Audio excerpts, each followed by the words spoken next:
style. Oh, fantastic.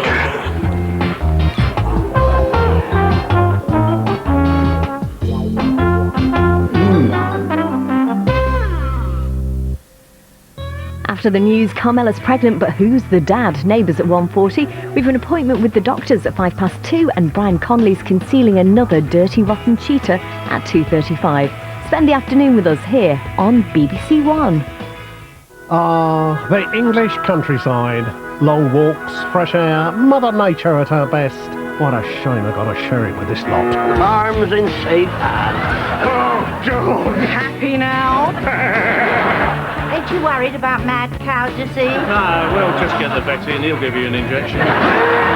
These are country people. They eat mice and sleep in ditches. A new series of The Green Grass starts Friday at 8:30 on BBC One. This is BBC One in Yorkshire and the North Midlands. Now the BBC News at 1 o'clock with Sophie Raworth and Krista Ackroyd. Pay as you throw, councils will be allowed to charge people for how much they bin. Pilot schemes in England will get the go-ahead to try to cut the amount of rubbish sent to landfill. The government says sorry for missing 300,000 foreign workers off its immigration figures. Value for money, £130 million more spent on treatment, but only 70 more addicts are helped off drugs. And test your own liver, why DIY medicine is on the increase. And coming up on Look North this lunchtime, reaction to the news that the Yorkshire school, once dubbed the worst in Britain, is to close. And the Bollywood trail that started in Yorkshire, a preview of a film about the world's biggest movie star.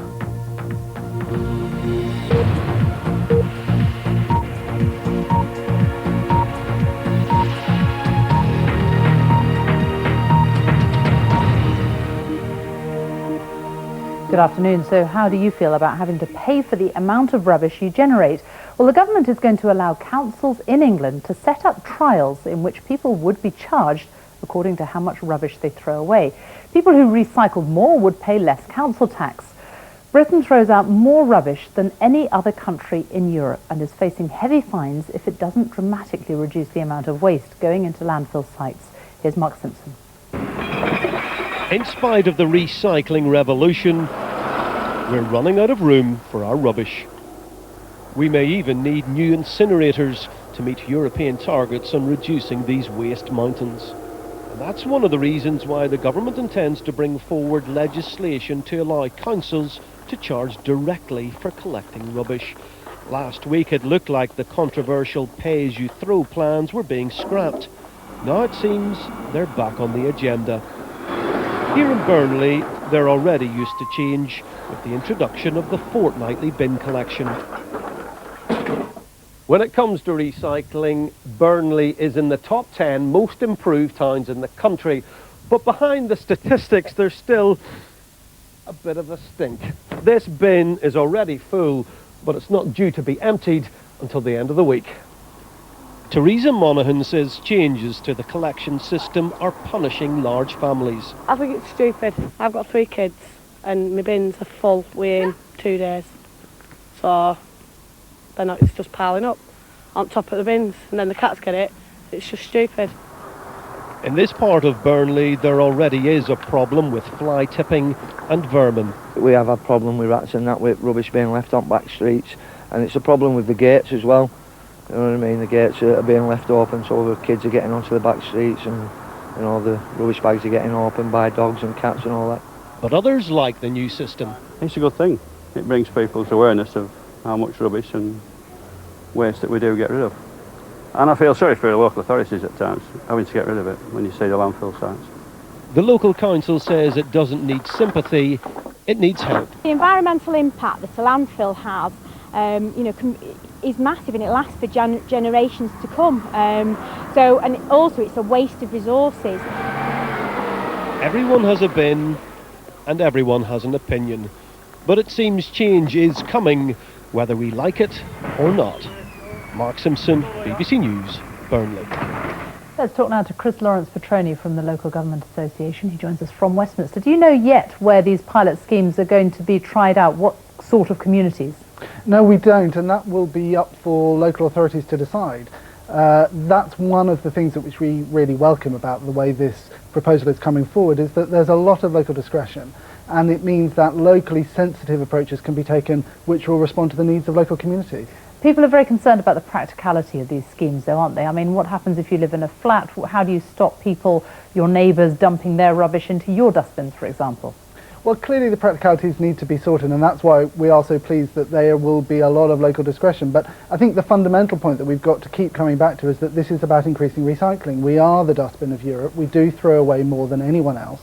That could lead to £3 billion worth of fines over the next 4 years. That's £3 billion that could be better spent on much needed public services. So something's got to change.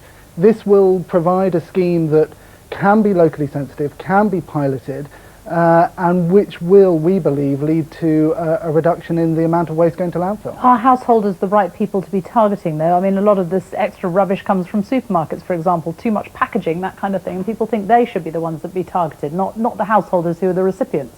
Well, everybody's got to play their part, that's clearly right, and we absolutely agree that we've got to deal with the amount of packaging which is created in the first place. But householders have a role to play. And that's why we think that these kinds of schemes do have their place. It's been shown where they've been piloted and introduced in places on the continent, for example, they've led to really quite staggering increases in recycling. So yes, everybody must play their part, and that does include the householder. Chris Lawrence-Petroni, thank you very much for joining us. The Home Secretary has apologised after it was revealed that the government had underestimated how many foreign workers there are in Britain. Jackie Smith said it was bad that the official figure of 800,000 had actually turned out to be 1.1 million. The Tories called it an extraordinary development. Here's our political correspondent Rita Chakrabarti. Morning. It's not often the Home Secretary says sorry, but Jackie Smith this morning apologised for underestimating the number of foreign nationals working in the UK by 300,000. Of course it's bad that these figures are wrong, and ministers have apologised for that. I'm sorry about that. But the important point is that actually there are 2.7 million more jobs in this country than there were in 1997. EU expansion has led to hundreds of thousands of new foreign workers in the last 3 years. But the figures didn't count migrants who were here before 1997 and then got work.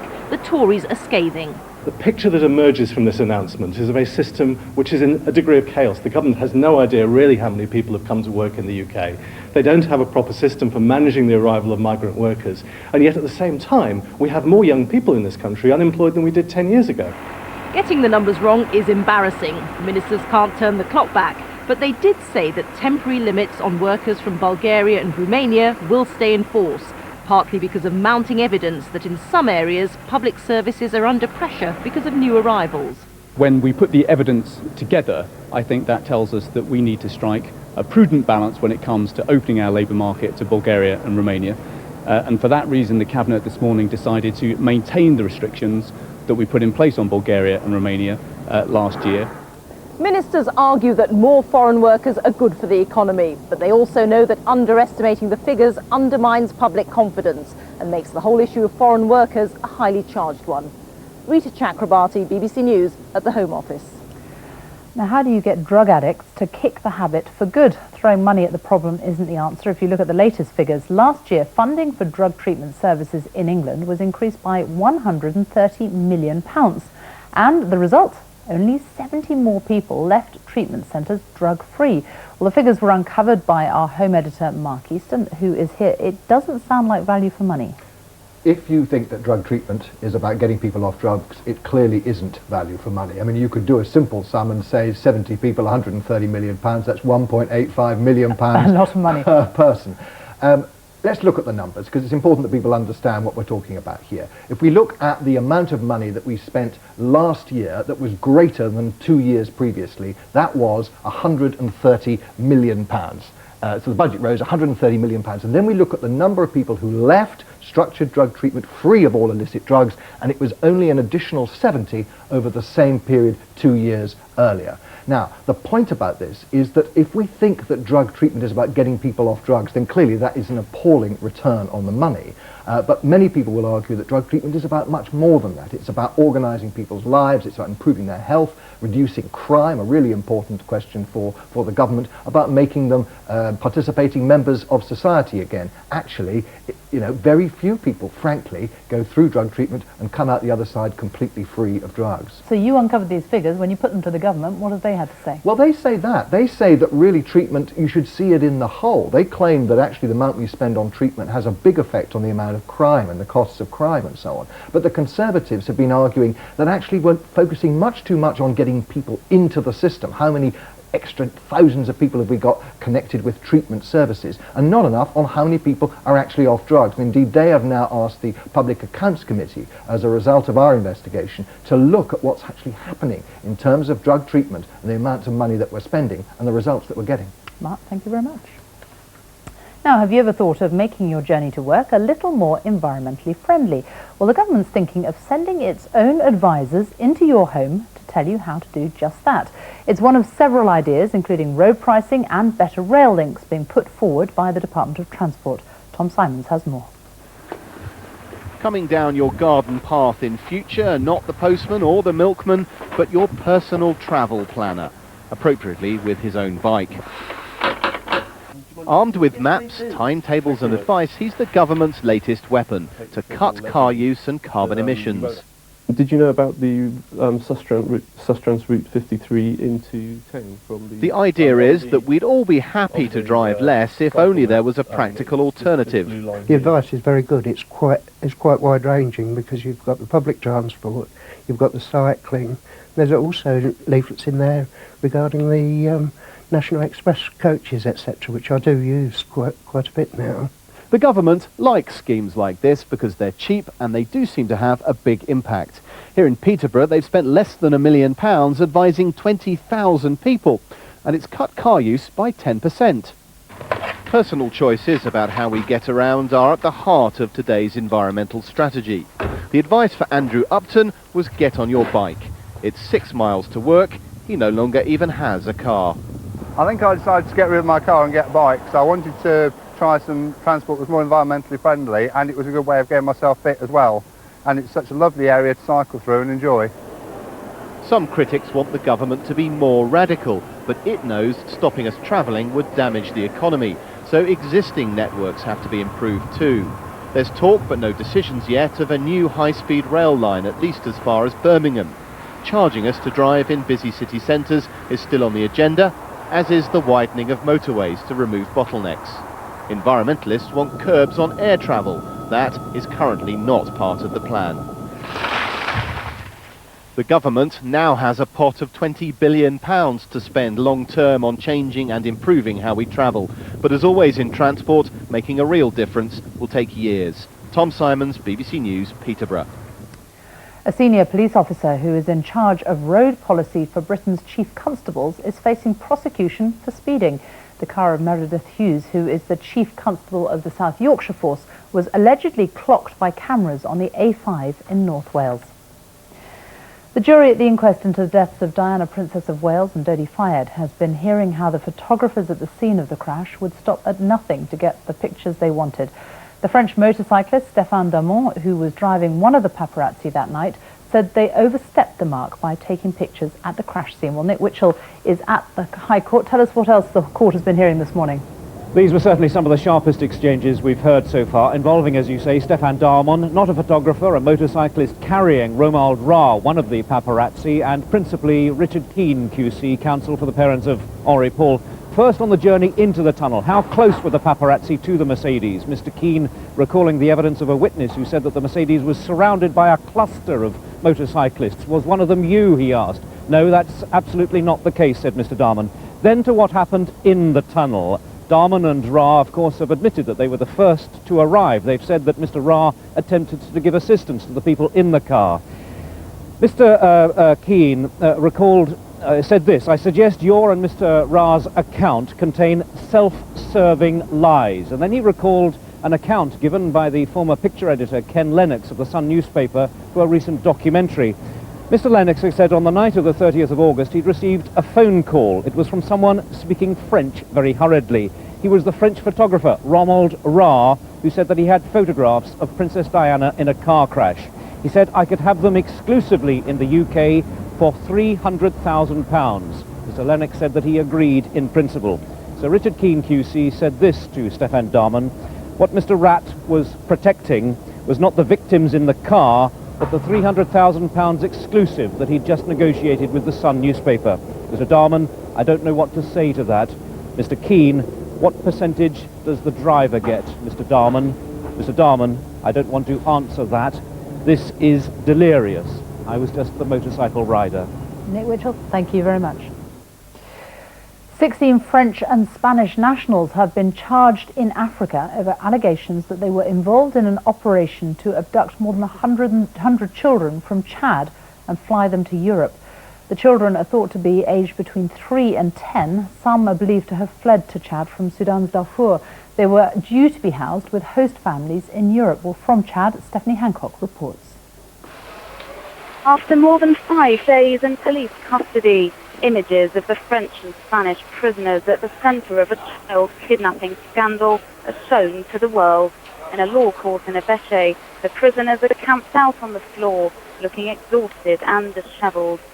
The group of 9 French citizens and 7 Spaniards were charged overnight with child kidnapping and fraud, charges which carry up to 20 years in prison with hard labour. The Europeans were arrested last week while in the process of allegedly trying to smuggle more than 100 children out of Chad. The children in question are now being cared for at an orphanage. Many are extremely young. Some no more than babies and have little idea they are now at the centre of an international scandal. Une tristesse profonde.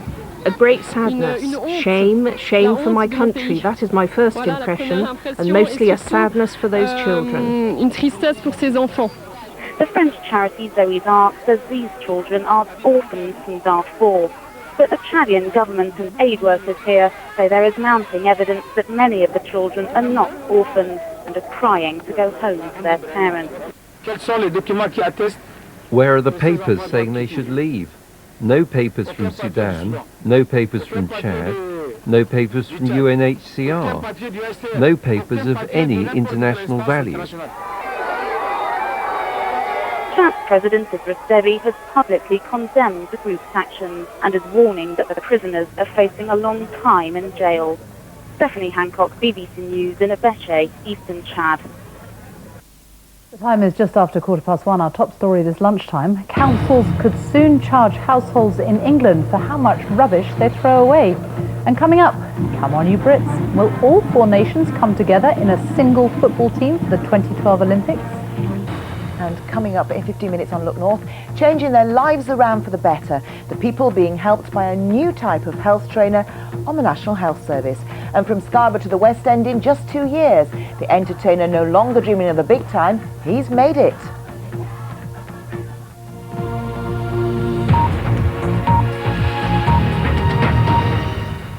Now walk into any chemist nowadays and you'll find testing kits for all sorts of things, from pregnancy to cholesterol levels. Well, the latest on the market is to test your liver to see if it's damaged by too much drink, for example. Our health correspondent Sophie Hutchinson has been to see how it works. Alcohol-related illness is on the increase. The number of deaths from it have doubled in the UK in the past 15 years. But now drinkers worried about damage to their liver can buy a home test. The kit, which costs £99, involves a simple blood test. That's sent to a laboratory where scientists measure levels of 2 enzymes produced when alcohol damages liver cells.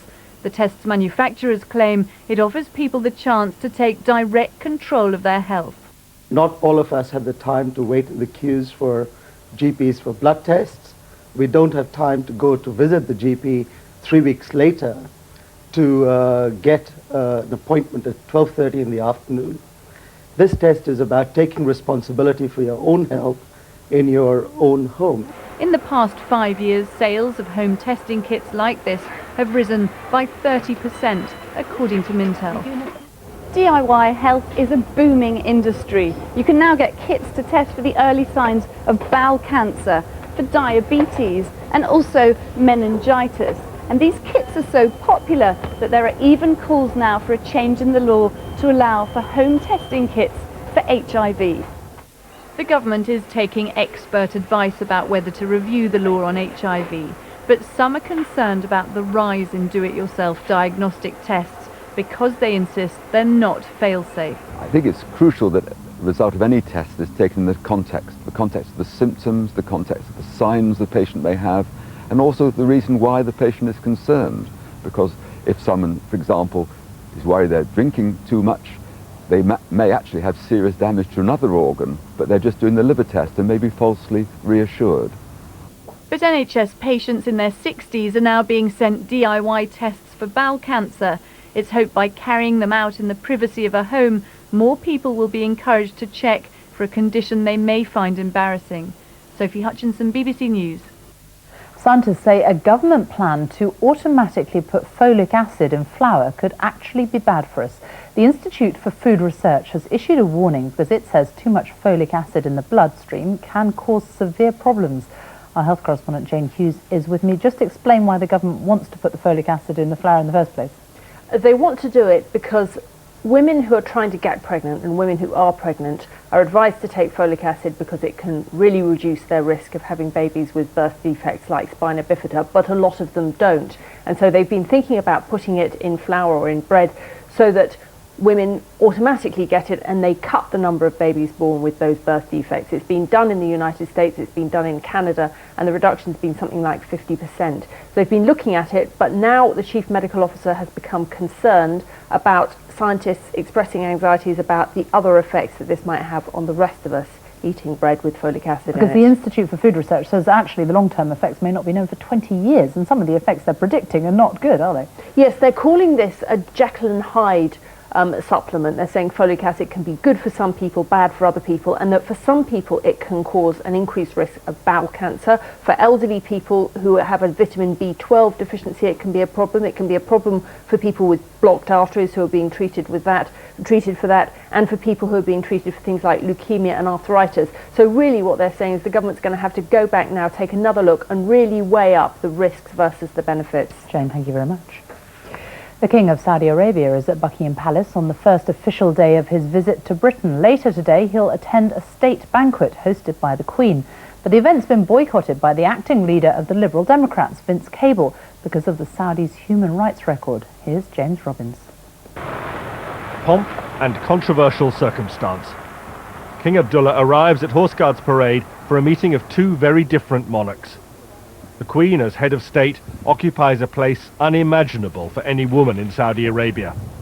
Her guest is head of an all-powerful government. Political parties are banned. But it's their government's shared interests which explain the state visit. Military and security cooperation and massive British arms supplies underpin Saudi Arabia's huge oil wealth and strength in the region. The state visit follows a long-established pattern, with a carriage procession up the Mall to Buckingham Palace. Where only a few of King Abdullah's vast entourage can be accommodated, most of the rest, well over 400 aides, are providing good business for London hotels.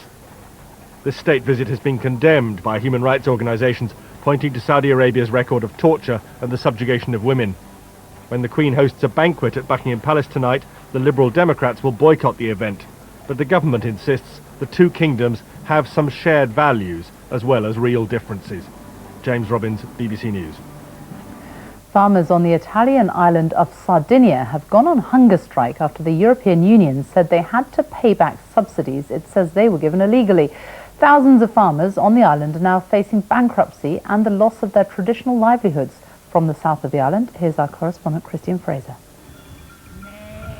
There's no work more traditional in Sardinia than raising sheep. And for brothers Salvatore and Sebastiano, farming is in the blood. This should be their busiest time of year. It's the lambing season, when sheep are weaned and fattened for Christmas. But this week, the farm, which has been in the family almost 60 years, will go to auction. They're selling off everything to pay back just a fraction of what they owe the banks. It costs us 70 cents to produce a litre of milk, says Sebastiano, and we can only sell it for 52. We have tried to survive, but the debts just keep on mounting. The root of the problem goes back to the 1980s, a time when the regional government of Sardinia was offering farmers loans at a low fixed rate. It was later ruled illegal by the European Union.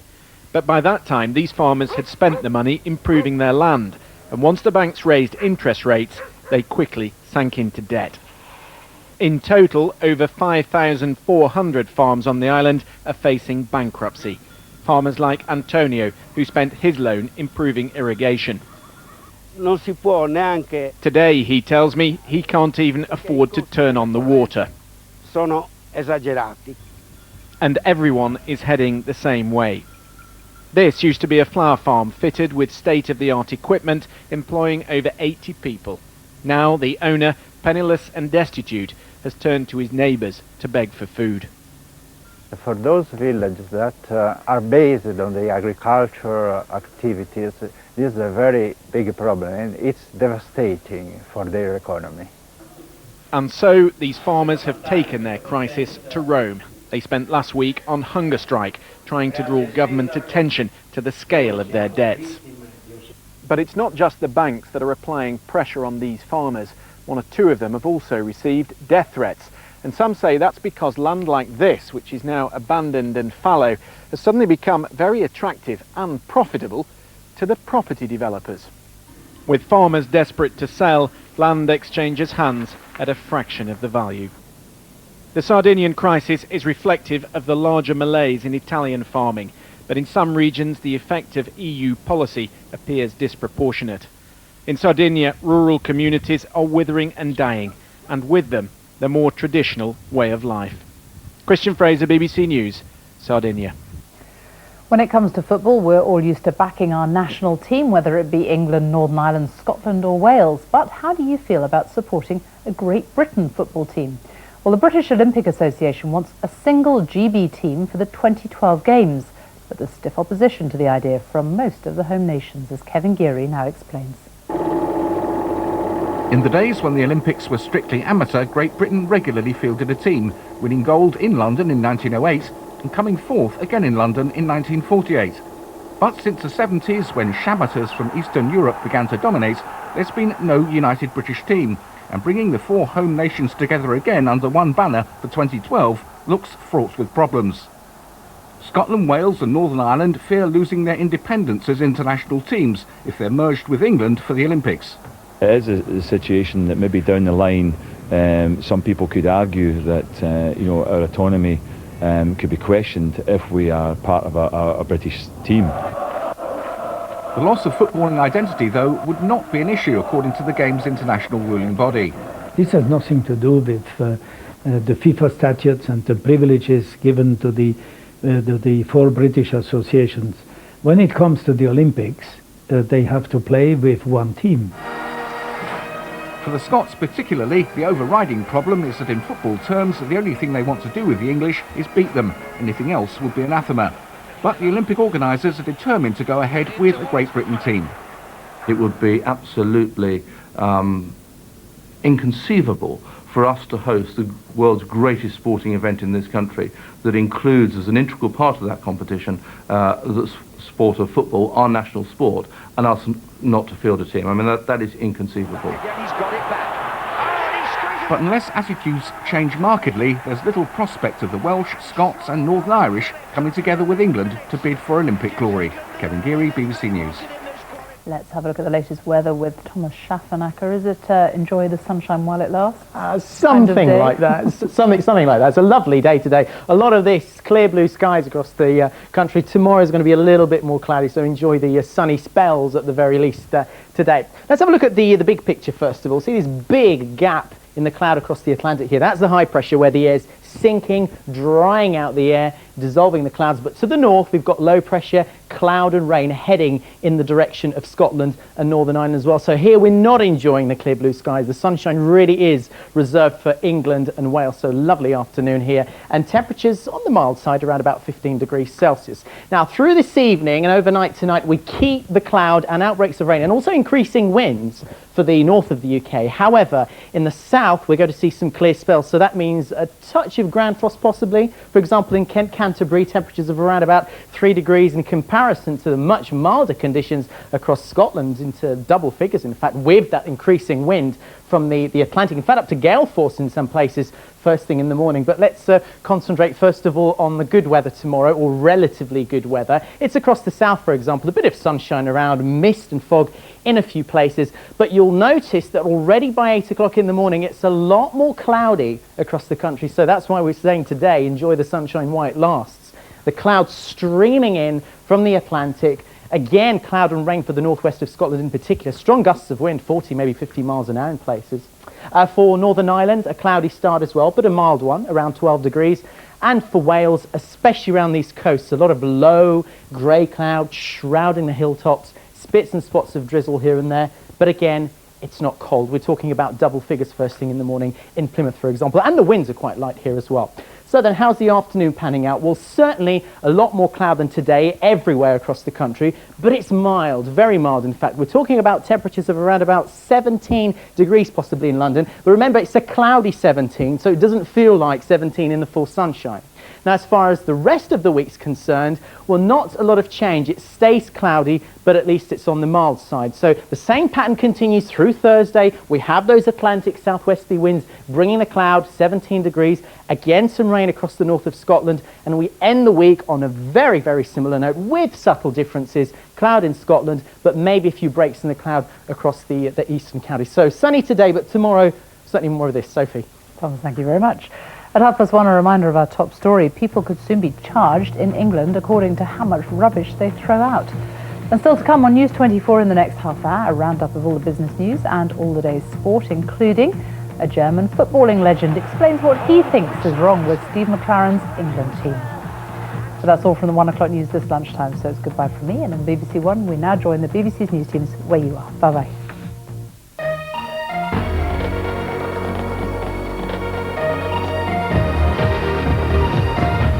Hello from the Lunchtime News. Our top stories on Look North today. Reaction to the news that the Yorkshire school, once dubbed the worst in Britain, is to close.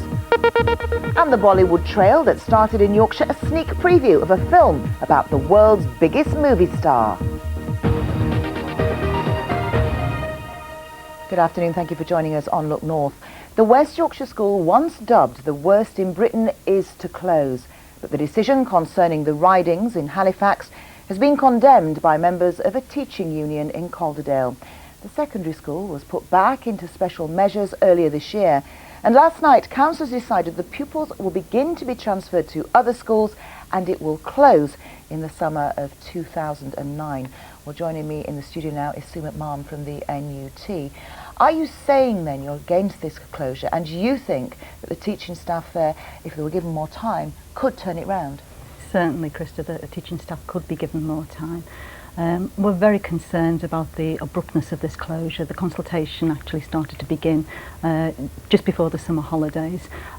Recent results have proven by the latest Ofsted monitoring visit that the school is actually making satisfactory progress, and more importantly that the GCSE results have gone from a very low base of 4%, which is clearly unacceptable, to 12%. So the school is clearly making progress.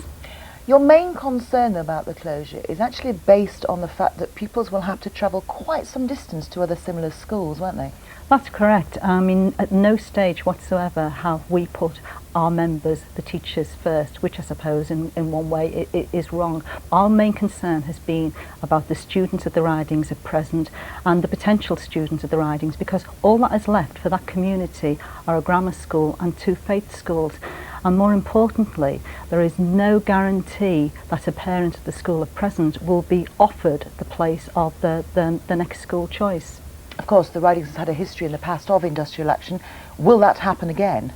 I don't think there's any need for industrial action to happen at the Ridings. I mean, the decision yesterday was taken. There's no appeal against that decision, and most importantly, that would be doing no good for the cause of the Riding school children or the staff involved at the school.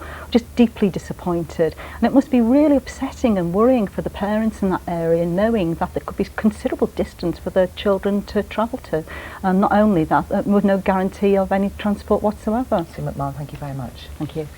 The man accused of murdering 16-year-old Jonathan Matondo in Sheffield earlier this month was refused bail during an hour-long hearing today. Nijus Nelson, who's 18 and from Grimesthorpe in Sheffield, appeared at Sheffield Crown Court via video link from Doncaster Jail. He's accused of shooting dead Jonathan on October the 17th in the Burngreave area of the city. Mr Nelson was further remanded in custody with a provisional trial date set for April the 1st next year. Now, if I mention a health trainer, you probably would think instantly of lycra, bulging biceps and high-tech gym equipment. But you know, in the Wakefield area, they're getting used to a very different sort of individual with that name. Over the past year, 30 health trainers have helped hundreds of people change their lifestyles. But as Penny Bustin found out, it's a case of small steps rather than high-impact workouts. She's the trainer, he's the client, this is a health walk. It may seem simple, but for Gareth, whose teenage years were blighted by drug and alcohol abuse, this is a big leap forward. He'd become isolated, gained weight at just 24, couldn't see a future. He credits Denise with changing his life. When I first met Gareth, he couldn't look me in the eyes, he barely spoke, and to be honest, I thought I was going to have my work cut out here. We sat and talked for a little while, and I noticed that as the weeks went on, as he got more used to me, that his head lifted a little bit more. And now he talks to anybody and everybody. And the difference is just amazing. Wakefield's health trainers are, if you like, the missing link between those wanting to change their lives and having the courage and motivation to do it. They have the time to talk to people, to encourage them to take the small steps that can lead to an increase in self-esteem and confidence, and in turn can dramatically improve their health. You feeling more positive now as weeks go on? Yeah, I've been, really positive lately. Trainers are recruited from within local communities, so understand their clients' issues. Denise has supported Gareth in choosing a computer course, in thinking about jobs, even been to line dancing sessions with another client. They get training in motivation, but their greatest skill is the ability to listen. Sometimes I think, I'm moving forward, I'm doing really well, but, with me it's like one step forward, two steps back sometimes, that's why I need people like Denise around me. I love this job. This job I feel like was made for me. I love to help people and I like to make people smile. And I'm sure they're doing just that. Budding young chefs from right around the region have taken part in a cookery competition held in Leeds today under the watchful eye of celebrity chef James Martin. Now, they each had to create a dish using British beef as the main ingredient. The finalists, aged between 11 and 16, came up with some original recipes, chocolate and chilli being perhaps one of the most unusual. But her daring paid off when judges announced that Daisy Cox from Prince Henry's Grammar School in Otley was the winner. Congratulations to her.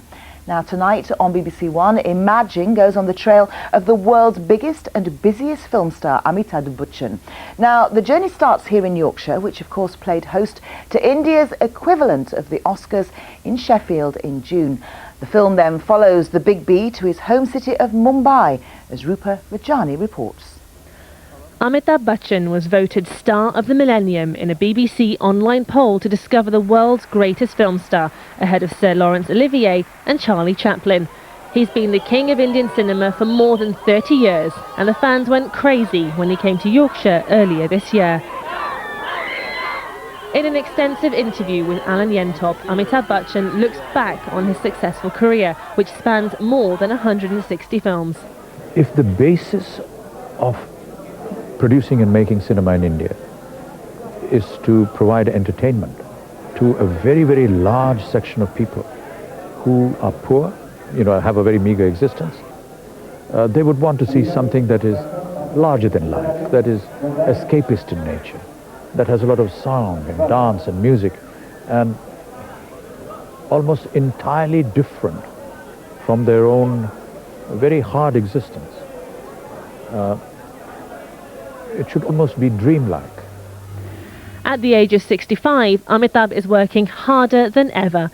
Imagine gains exclusive access to a Bollywood film set with Amitabh as he films a new version of Sholay, one of India's most popular films, which helped shoot Mr. Bachchan to stardom in the 1970s. And you can see that programme on BBC One tonight at 10:35. Now then, do you remember that 2 years ago we met a young man from Scarborough with dreams of hitting the big time in musical theatre? Well, he's now 18 and tonight is a very big night for him. He opens in the West End in an award-winning show. Neil Smallburn has been to meet him.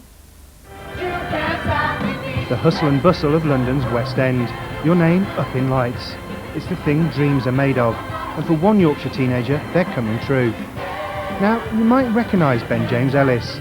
He appeared on Look North as a 16-year-old with a one-man show in his hometown. Then he was one of the hopefuls on the BBC's Any Dream Will Do, but ultimately missed out. Now he's landed in the big time, a lead role in the highly acclaimed Hairspray at London's Shaftesbury Theatre. I think since I've started the show, like it's been so, I've not had time to sit down and kind of think about it. So even when I pass posters with my name on or pictures, like it just goes straight over the top of my head, and I'm not quite understanding what's going on yet. And then kind of opening night is here, and there's going to be a lot of people in the audience, a lot of critics, a lot of kind of celebrities, and a lot of West End stars. Without a chick to call his own. I've been very, very lucky to work with the people I've worked with. Obviously I'm working with Michael Ball now, and he is one of my all-time idols. I've not, just walking into a room and seeing him there for the first time was a bit like jaw gone. It's a bit out of this world, to be honest. Hey Tracy, hey baby, look at me. Have you got family coming down from Scarborough then? Yeah, I've got my mum and dad are coming down. They've not seen it yet, so they're pulling the hair out a bit, I think, because they really want to see it. But yeah, they're going to come down. My dad's bought a new suit, so he's looking forward to it. And here's hoping tonight's opening performance is a curtain raiser on a long and glittering career. I'm sure it will be, Ben. Glorious, glorious day today, Paul. Absolutely fabulous, yes. More clouds come over the next few days, but it's mostly dry for the rest of the week. Can't complain, and this afternoon will be beautiful, although it's tending to begin to cloud over from the west. You can see on the satellite picture at the Pennines are seeing more cloud now. It will continue to filter eastwards, but it remains bright with a good deal of sunshine. I think the very best of the sunshine this afternoon will be across central and eastern parts of Yorkshire. And at the same time, the cloud will thicken, perhaps the odd spot of drizzle over the top of the hills by the end of the afternoon, but it feels very nice indeed in the sunshine at the moment. We've got 11s and 12s across the Pennines, 14 possible in York and in Doncaster in South Yorkshire. That's 57 degrees Fahrenheit. So I think this evening will be fine. The general trend overnight is for cloud to increase from the west, and there could be the odd spot of drizzle anywhere, but more especially the Pennines, perhaps later the North York Moors and the Yorkshire Wolds. It's going to be mild 9 or 10 the low. So a lot more cloud around during the course of tomorrow. The odd spot of drizzle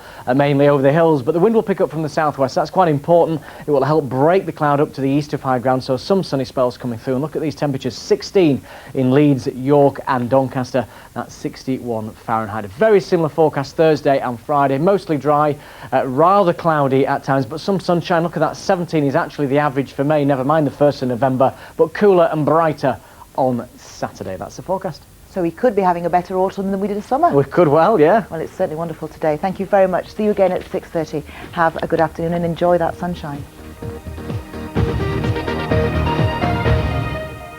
Who acts against my people